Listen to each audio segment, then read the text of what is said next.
Okay guys, this is the file from the video.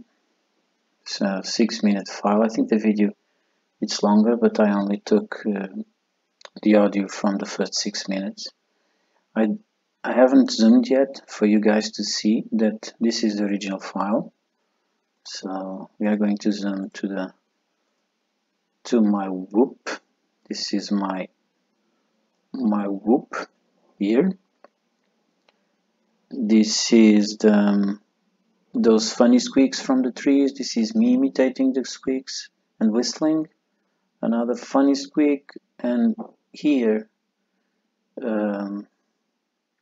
it's the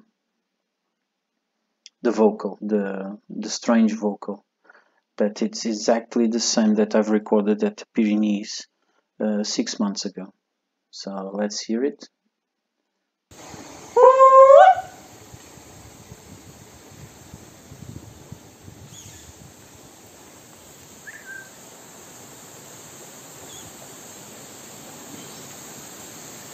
Okay, I'm just going to play the vocal now.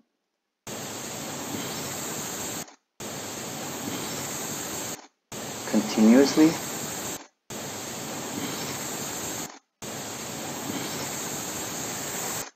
Okay, so I'm going to try to take a little bit of the noise, the ambient noise.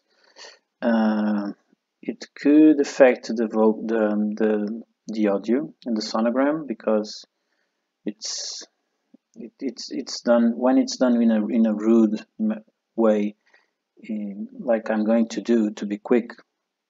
It's not the best way to do it, so it could cut some parts of the audio and of the vocal. So let's see, let's try.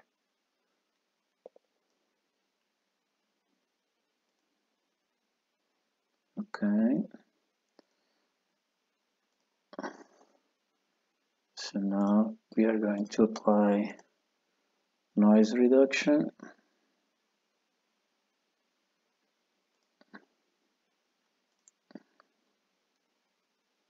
Wait a little bit. Okay, so now you can see much less noise, and you can see the vocal, the sonogram. So there's a high energy sound print, or bioacoustic fingerprint at between the 100 and the 400 hertz down there. And when you go up, and the same vertical alignment at 2 minutes and 56, you will see the harmonics at 3000, 5000, and like a curve here between the 800 hertz and the 2000 hertz. So I'm going to play it again for you guys to see it. Maybe now it's clear. I hope so.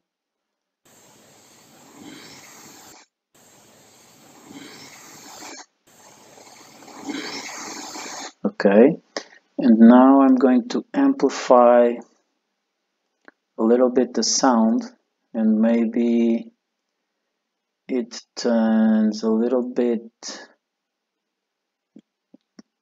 3 decibels. Let's try. Okay, 3 decibels. You can see the shape of the bioacoustic fingerprint of the vocal. So let's hear it.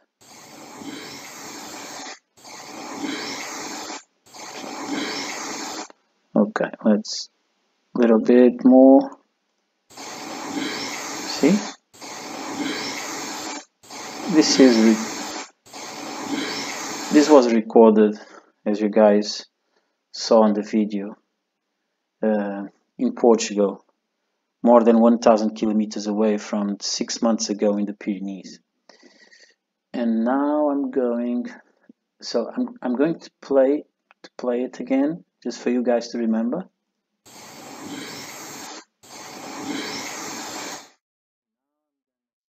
This is a recording from September at the Pyrenees, and here you can see exactly the same vocal.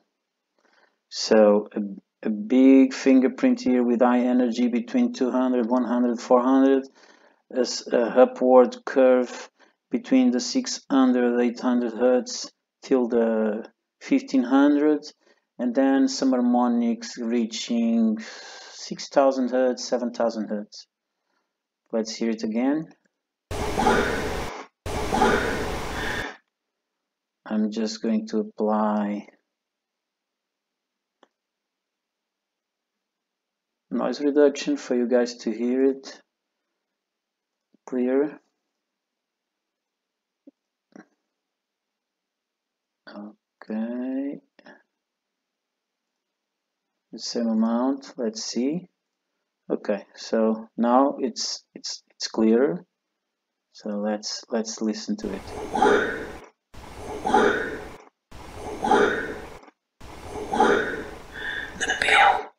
We have here a file, and now you can see that's not an original file, because this one, it has lots of copy paste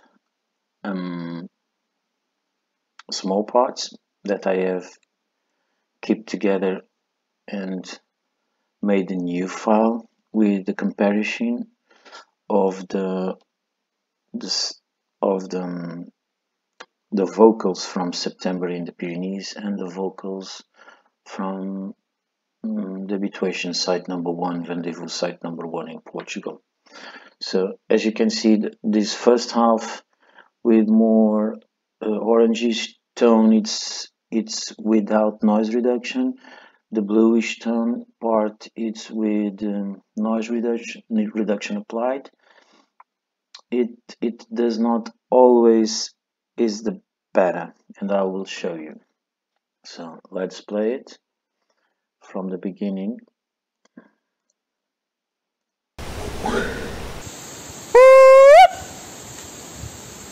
Okay, just let me sound.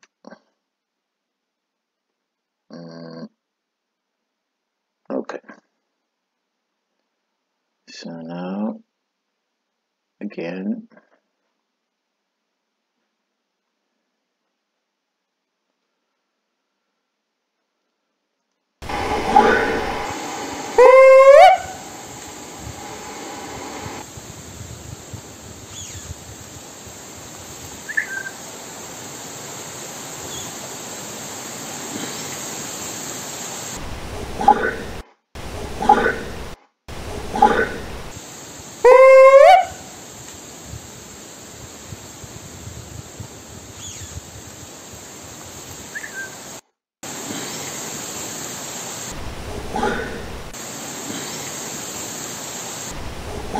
So now it's comparing the voices from this first one. It's the voice from Portugal, and the second one from the Pyrenees back in September.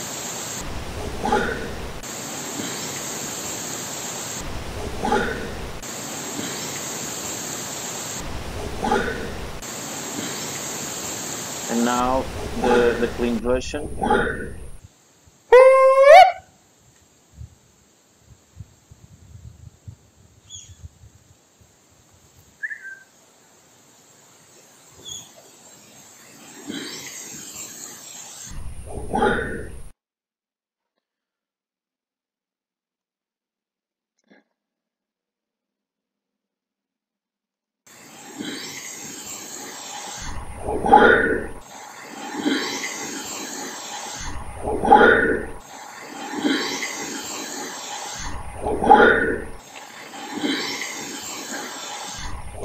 So the bioacoustic wave and the fingerprint, it's not exactly the same. You can see some differences, mainly because the recording in September, back in September in the Pyrenees, it was better.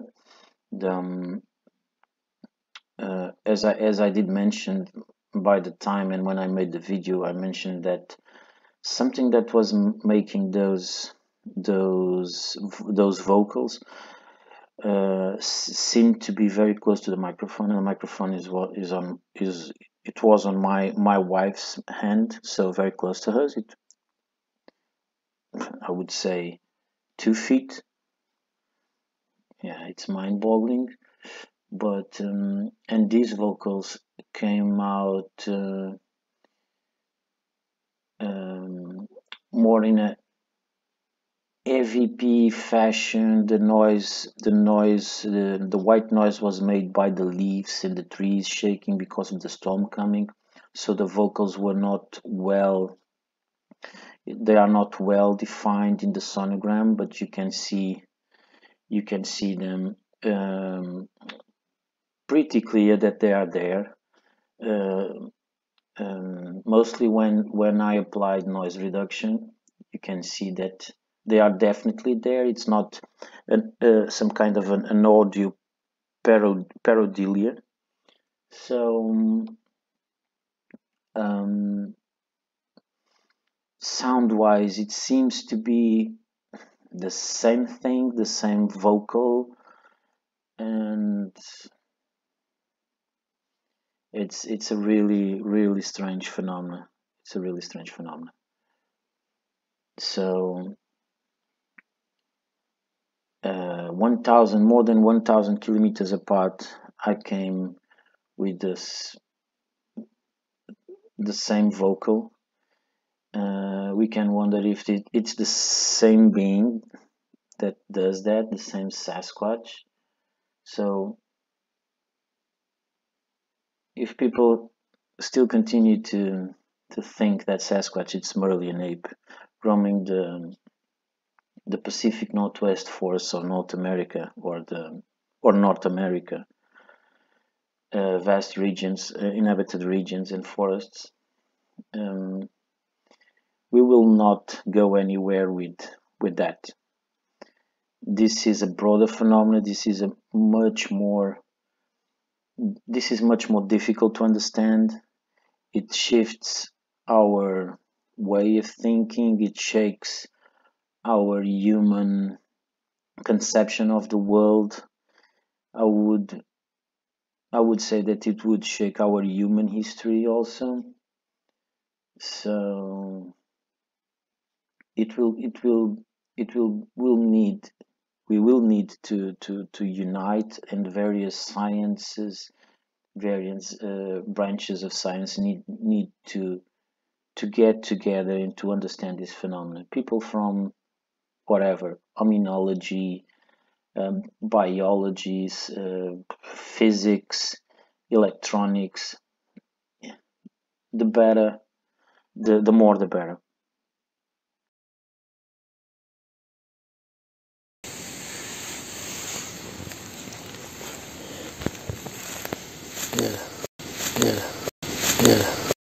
So the same about here. This is a sonogram of the grunt.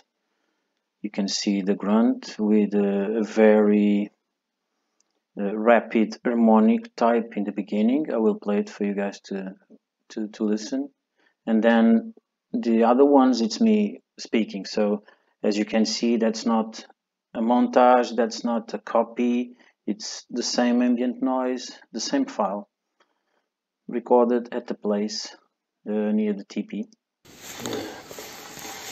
This is a very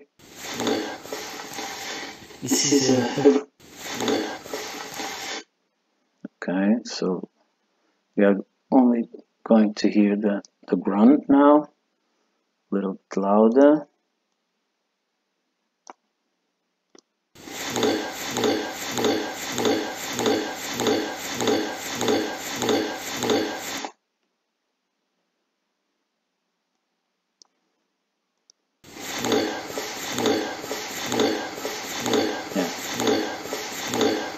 This is easier to listen with a longer period. So the same type of EVPs, I didn't listen to it at the place, so I only heard it and I only noticed it when I reviewed the footage. So just to show you guys what you should expect when you go on in the field and you initiate contact and you do research. Some people could say that's a haunted place near the teepees, that I am haunted. You have a lot of questions and not a lot of possibilities, a lot of variables like the subject if you study it scientifically. But all of those questions need answers, and that's what I'm trying to do. So if Sasquatch are some kind of a paranormal being, a being that masters energy, frequency, it's capable of going to another realm, to another universe, another, you know, he can be right next to you and you don't even know it. He could manifest into this reality and you can't even notice it. And science it's validating parallel universes, parallel realities. We are more and more talking about this in real science, in physics, real advanced physics, talking about neutrinos, dark matter, all of that stuff that we are as as a as a society we are starting to reach those subjects now since Einstein. So there's a lot more to answer, and there's a lot of questions to do and a lot of answers to obtain for sure in the next years. Let's talk about photos and the structure. So here you can see the blind that they have done with huge trunks. It's a 2.5, 3 meter tall teepee, so probably 10 feet tall. And I will show you guys regarding people just love to say that scouts and kids and do this and they have done this when they were kids. I would say that's bullshit, because I have, or people just don't remember, and people are not used to take notice of small subtle things. I have footage and I have found also teepees made from scouts. They usually have ropes attached. They do everything with ropes. Being a scout, it's biggest part of being a scout. It's to realize how to use ropes, to use the various knots that there are, to know and to how to apply them. And if you guys, you probably don't see it by this photo, but inside this teepee, there's a mound of dirt. So no one that, no kid and no bushcraft guy that is doing a shelter to sleep during the night is going to do a teepee in a place that is not flat, you know? There's a mound inside of this, and this part is it's deeper than the rest of the place. So it makes no sense that anyone have done, at least a human being have done a teepee to spend time inside it and with a mound of dirt inside the teepee. I have entered the place. It's not easy even to enter the place because it's higher here when you start walking from the teepee door. So in this photo, you can see the mound here. You can see the mound of dirt with roots. that goes like this, and here, the other side of this big acacia, there's a depression. So this is the real uh, earth profile inside the structure. So it doesn't make any sense. Some people have built this bushcraft shelter to sleep during the night, and no kid would have done this in a place that it wouldn't be flat. So in terms of construction, there are also some different things that that Sasquatch do, and people usually, and kids will do it differently. So here you can see this all this amount of branches and sticks down there. It makes no sense to put this amount of cover in this place. People would, and when kids, and you were certainly a kid back on those days, and I was a kid, so I remember how we have done, how we do things, and our our intent is to cover the roof, to make a shelter from the light, from the sun, from the rain. We are natural builders, but since we are young babies and we learn how society is and is built, we reproduce the way we live, and the way we live is between walls and roof. You don't imagine in your mind a house without a roof. So every kid, when he's making a shelter, is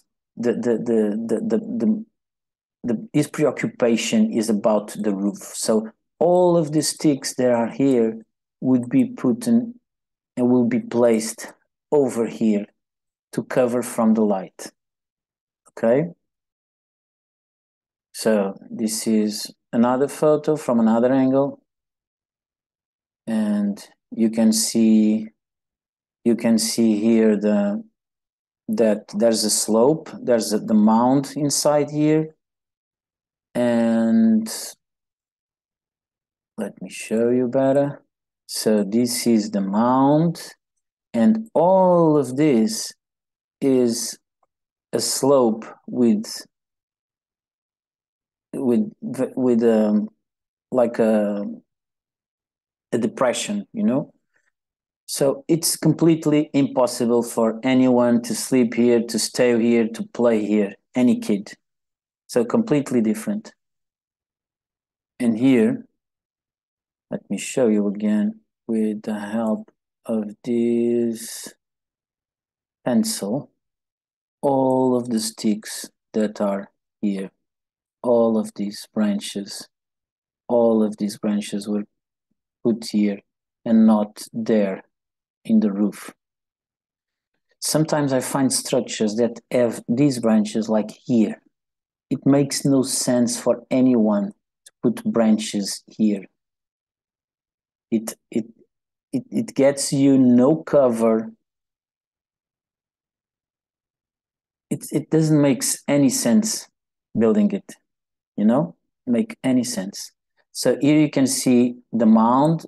It's very easy to see the mound and the big depression there. It's a big depression there. So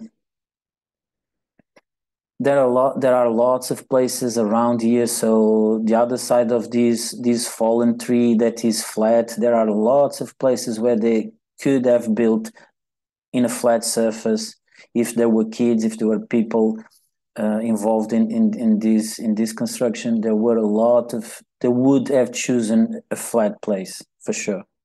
When researching and when cataloging all these structures, you should notice these little things, little subtle things that many people don't. Many people just look into the whole picture and they say, oh, man-made, scouts made, bushcraft shelter made. So they know it all. They are absolutely PhDs on the matter, and they, without seeing, without being in the field, without experience these things, they inside of their houses on their comfortable couches, they do all these scientific and affirmations of a person that has the knowledge to do that. It just makes me laugh, and most of times I just invite people to go in the field and see it for themselves. This was the first day I found this structure, and during the time I was there, and as I usually do, I take some photos from different angles, different perspectives to catalog the structure, and some strange photos appeared on my phone when I arrived home and I saw it. Photos that I didn't take with strange artifacts, and sometimes with only a few seconds between photos, in strange positions, strange artifacts. So here you can see a photo that what I think it was superimposed in my camera during the time I was there. It happened just a few seconds, or just 1 second, just 1 or 2 seconds before I took this photo appeared. As you can see, and I have got some of these photos in other places that I will show you in the future, but this pattern of a swirling, like vortex type of distortion, it's common when you are around Sasquatch. I don't know if they are close to you and they influence the electromagnetic field, if they can just mess with your software, with your gear, with your cell phone, with your electronics. But as you can see, in the middle, there's almost a focused spot, and everything around is a whirlpool, like the world was shaking and entering in a whirlpool.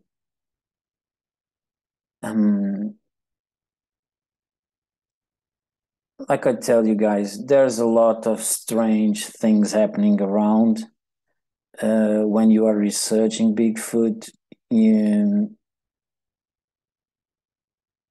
I guess that if you are open to it and to accept that they can mess with your mind and they can show paranormal stuff, they will show it.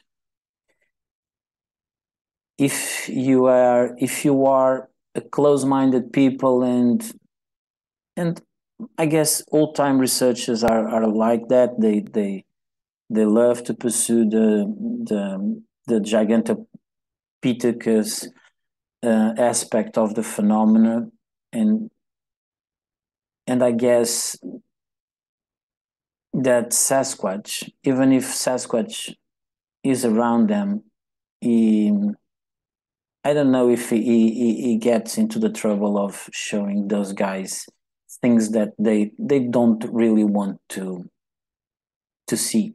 They will discard this type of evidence. They will automatically, their brain would switch to, oh,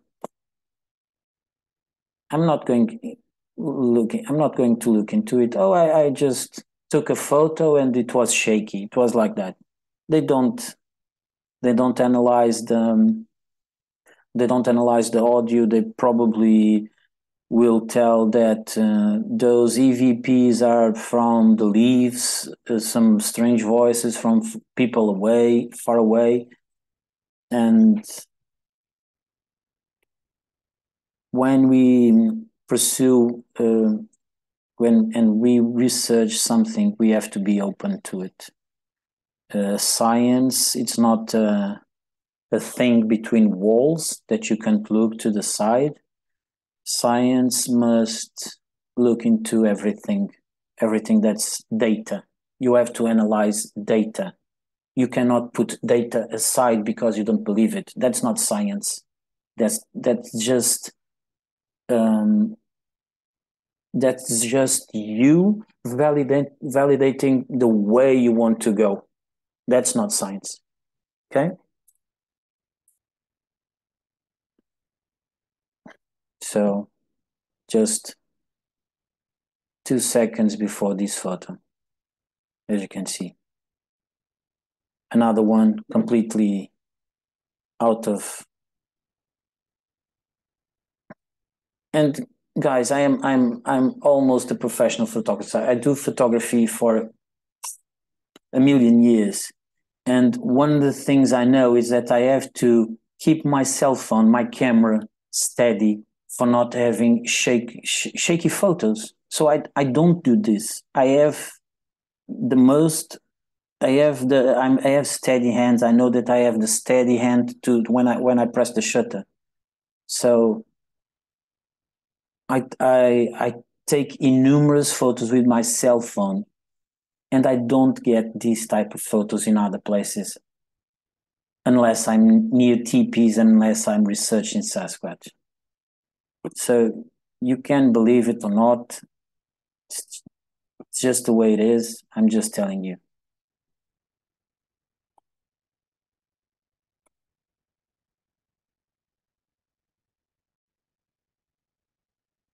So I hope you like it. Thank you very much for seeing my videos. Some of them, like the bioacoustic analysis, are probably not that thrilling for most of people. Just looking into graphics, into colors and sound, most people are probably not into it, but